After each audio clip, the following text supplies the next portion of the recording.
Bonjour, j'espère que tout va bien chez toi, sinon je suis de tout cœur avec toi. Est-ce que tu as déjà eu le sentiment d'être en train de te noyer, ou même dans un rêve, ou bien dans la vie? Aujourd'hui, nous savons qu'environ 370 000 personnes meurent chaque année par le noyade, et que la majorité de ces personnes sont des migrants et les enfants.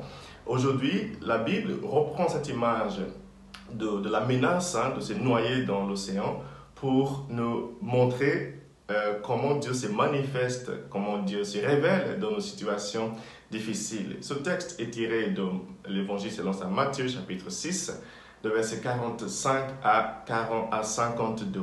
Ce qui se passe, c'est que Jésus venait de nourrir la foule, c'est-à-dire c'était l'Évangile d'hier, et aujourd'hui, il renvoie tout le monde et il leur dit maintenant, rentrez chez vous, tout va bien. Et il dit à ses disciples aussi, allez à l'autre bord, j'arrive tout de suite. Et ils partent dans un bateau et lui, il prend le temps pour aller chercher le visage de son Père. Matthieu n'arrête pas de nous rappeler l'importance de la prière, l'importance de prendre le temps pour soi-même pour chercher le visage du Seigneur. Ta prière peut être les prières traditionnelles, mais aussi les moments de recueillement, des moments de méditation, des moments de respiration profonde, des moments de pleine conscience. Ces moments-là sont très très importants pour se retrouver lorsque les choses sont difficiles, lorsque nous traversons des moments ténébreux, des moments difficiles. Le Seigneur nous apprend par son exemple ce matin qu'après quand les choses sont difficiles, il est toujours important de se retrouver, de trouver le temps d'entrer dans la prière. Et Jésus l'a fait. Pendant qu'il était en train de prier, ses disciples étaient dans la mer en train de traverser et il y a eu des tempêtes. Ils ont failli se noyer dans l'océan. Et en ce moment-là, ils voient Jésus qui vient vers eux sur les eaux. Matthieu va nous montrer par cela que Dieu ne nous abandonne jamais. Dieu ne t'abandonne jamais. Il ne va jamais t'abandonner parce que les choses sont difficiles. Tu peux être dans une situation aujourd'hui où tu as l'impression de te noyer dans ton entreprise, dans ta famille, dans tes études, dans tout ce que tu entreprends.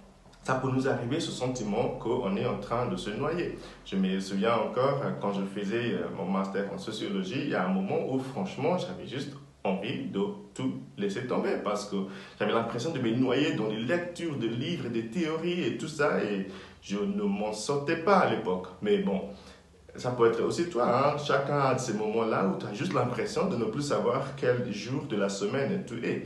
Tu as l'impression vraiment de couler.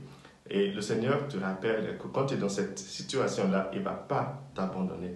Il vient, il est prêt à se mouiller pour t'aider. Vous voyez Jésus qui marche sur les yeux, c'est là pour moi où nous trouvons cette expression de quelqu'un qui est prêt à se mouiller pour t'aider à mettre les mains dans la pâte pour te faire sortir de tes difficultés. Et évidemment, Jésus sauve ses disciples, il fait tomber les tempêtes et il dit une phrase avec laquelle j'aimerais terminer ce matin. Il a dit « Confiance, n'ayez pas peur, c'est moi.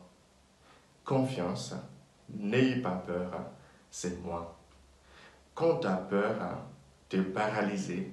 La peur t'enlève l'énergie dont tu as besoin pour te battre contre les difficultés. Jésus te dit, n'aie pas peur, aie confiance. Et en plus, il ajoute, c'est moi. C'est-à-dire, je suis là, je serai là pour toi. Notre Dieu ne nous abandonne jamais. Il est toujours là pour nous donner de la lumière quand les choses deviennent ténébreuses. Et toi aussi, tu peux faire pareil. Il y a quelqu'un aujourd'hui qui a envie, qui a besoin même d'entendre ces paroles. Confiance, n'aie pas peur, je suis là. Ça peut être ton enfant, ton ami, quelqu'un que tu connais. N'hésite pas à prendre ton téléphone ou même aller voir la personne et lui dire confiance, n'aie pas peur, tout ira bien, je serai là pour toi. C'est exactement ce que Dieu nous dit et nous aussi nous pouvons le dire aux autres. Que Dieu te bénisse aujourd'hui, le Père, le Fils et le Saint-Esprit. Amen.